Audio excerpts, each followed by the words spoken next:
오늘의 말씀 열왕기하 4장 17절에서 25절 상반절 말씀입니다. 여인이 과연 잉태하여 한 해가 지나 이때쯤에 엘리사가 여인에게 말한 대로 아들을 낳았더라. 그 아이가 자라매 하루는 추수꾼들에게 나가서 그의 아버지에게 이르렀더니 그의 아버지에게 이르되 내 머리야, 내 머리야. 하는지라. 그의 아버지가 사환에게 말하여 그의 어머니에게로 데려가라.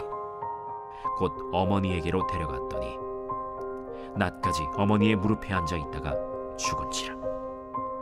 그의 어머니가 올라가서 아들을 하나님의 사람의 침상 위에 두고 문을 닫고 나와 그 남편을 불러 이르되 청하건대 사환 한 명과 나귀 한 마리를 내게로 보내소서. 내가 하나님의 사람에게 달려갔다가 돌아오리이다. 초하루도 아니요 안식일도 아니거늘 그대가 오늘 어찌하여 그에게 나아가고자 하느냐. 평안을 비나이다. 이에 나귀의 안장을 지우고 자기 사환에게 이르되 몰고 가라. 내가 말하지 아니하거든 나를 위하여 달려가기를 멈추지 말라. 드디어 갈멜산으로 가서 하나님의 사람에게로 나아가니라.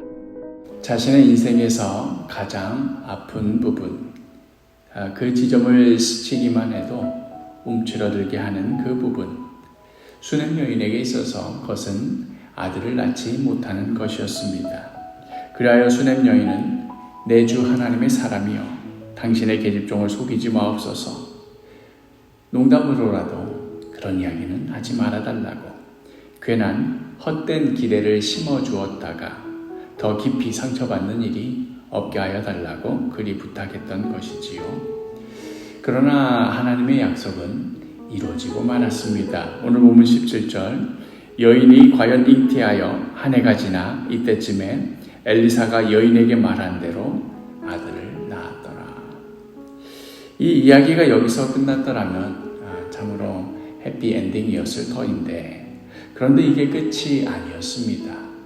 귀하디 귀하게 자랐던 이 어린 아들이 어느 날은 아버지를 따라서 추수하는 자리에 갔다가 그만 무엇이 잘못되었는지 내 머리야 내 머리야 하면서 아파하는 것이었습니다. 그리하여서 아버지는 급하게 이 아들을 어머니에게로 보냈는데 20절에 곧 그 어머니에게로 데려갔더니 낮까지 여호와의 어머니의 무릎에 앉아있다가 죽은지라. 그냥 머리가 아픈 정도로 끝이 나지 않고 어머니 무릎에 앉아있다가 죽고만 것입니다.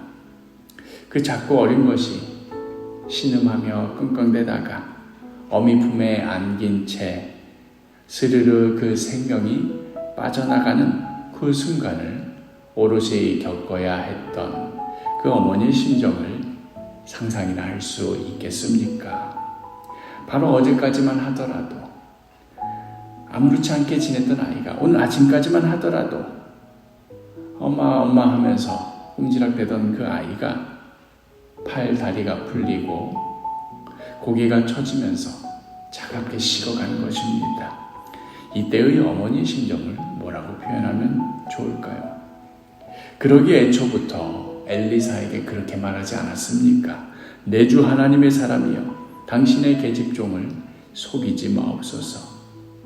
수냄 여인의 이 말대로 그냥 엘리사가 괜히 말만 꺼내놓고 괜히 희망 고문만 했다가 결국은 아이도 낳지 못하고 이도저도 아닌 모든 게 흐지부지 되는 상황. 정말이지 그 상황이야말로 최악의 상황이었겠습니다마는 지금의 이 아들이 죽은 이 상황에 비하면 차라리 그게 나았겠다 싶을 정도로 굳이 그러지 않으셔도 된다던 그 아이를 기어코 내 품에 안게 하시더니 결국은 자신의 품에서 이렇게 고통스럽게 죽게 하시다니요. 이것은 분명한 메시지였습니다. 내 인생에 왜 이런 일이 벌어졌을까? 이제 내가 앞으로 아들 없이 어떻게 살아가면 좋을까? 이런 질문 따위는 오히려 사소한 것이 될 정도로 단 하나만의 질문만이 명확해졌습니다. 하나님께서 왜 이렇게 행하셨을까? 하나님께서 왜 이렇게 행하셨을까? 그리하여 이 여인은 그 아들을 잃은 슬픔만큼이나 그 질문을 향하여 독하게 돌진합니다. 그 아들을 보란듯이 엘리사가 누웠던 침상 위에 올려두고는 그리고는 사환 하나와 나귀 하나를 꾸립니다. 아내의 이런 갑작스러운 모습에 얼마나 당황했는지 아들에 대한 것도 묻기를 멈춘 채 남편이 묻지요. 23절에 그 남편이 이르되 초하루도 아니요 안식일도 아니거늘 그대가 오늘 어찌하여 그에게 나아가고자 하느냐 하는지라. 여인이 이르되 평안을 비나이다 하니라. 남편은 지금 이런 아내의 행동이 납득이 되질 않습니다. 이런저런 상황과도 맞질 않습니다. 게다가 지금 남편은 아직 아들의 죽음 소식을 모르고 있는 상황입니다. 여전히 지금 아들이 아픈 줄로만 알고 있을 터인데 이 모든 걸 지금 이 아내가 팽개치고 지금 저 멀리 갈멜산까지, 지금 수넴과 갈멜산까지는 24km 거리, 나귀로 아무리 빨리 달려봐야 3-4시간은 되는 그런 거리입니다. 거기를 지금 가겠다고 하니 지금 이 마당에 아내에게 따져 물을 질문이 한두 가지겠습니까? 그런데 돌아온 아내의 대답은 평안을 비나이다. 이 말이 언뜻 이해가 되지 않는데요. 문장으로 되어 있는 평안을 비나이다. 이 말의 히브리어 본문은 이렇게 간단하게 되어 있습니다. 샬롬. 그게 끝입니다. 샬롬이란 말은 평안을 비나이다 하는 그 인사말이 맞긴 한데 이 맥락에서 갑자기 남편은 지금 어디 가겠다는 거냐, 지금 이 상황이 뭐 하겠다는 거냐 하는데 샬롬 한다는 게 평안을 빌겠습니다 이런 의미는 아니고 굳이 우리말로 번역하자면 그럼 이만 정도가 되겠습니다. 경상도 말로 좀 하는 정도가 되겠습니다. 더 묻지 말아달라. 샬롬. 지금 가타부타 이런 말 붙일 시간이 없어. 그러니 이만 샬롬 하고 갈멜산으로 향하였던 것입니다.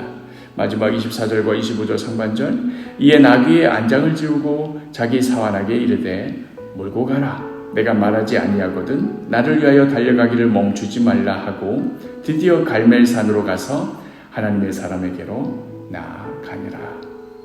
몰고 가라. 멈추지 말고 달려가라. 여인의 시선은 오직 하나님의 사람 엘리사에게 이 모든 일의 근원이 되시는 하나님께로 향하여 있었던 것입니다.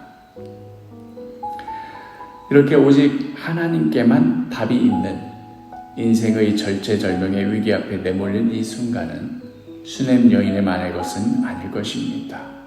우리 한 사람 한 사람이 모두 커다란 인생의 어떤 중대한 위기와 도전 앞에 모든 질문과 모든 가능성의 탐색과 모든 가타부타 따지는 말들을 멈추고 오직 하나님께만 물어야 하는, 오직 하나님께만 매달려야 하는 그러한 중대한 상황에 언젠가 한 번쯤은 꼭 인생 한가운데 서게 될 것입니다. 오늘 하루도 우리 인생의 유일한 대답이 되시는, 우리 인생의 가장 중요한 질문에 대답이 되시는 그 하나님 바라보며 의지하며 신뢰하며 살아가는 귀하고 복된 하루가 되기를 간절히 축복합니다.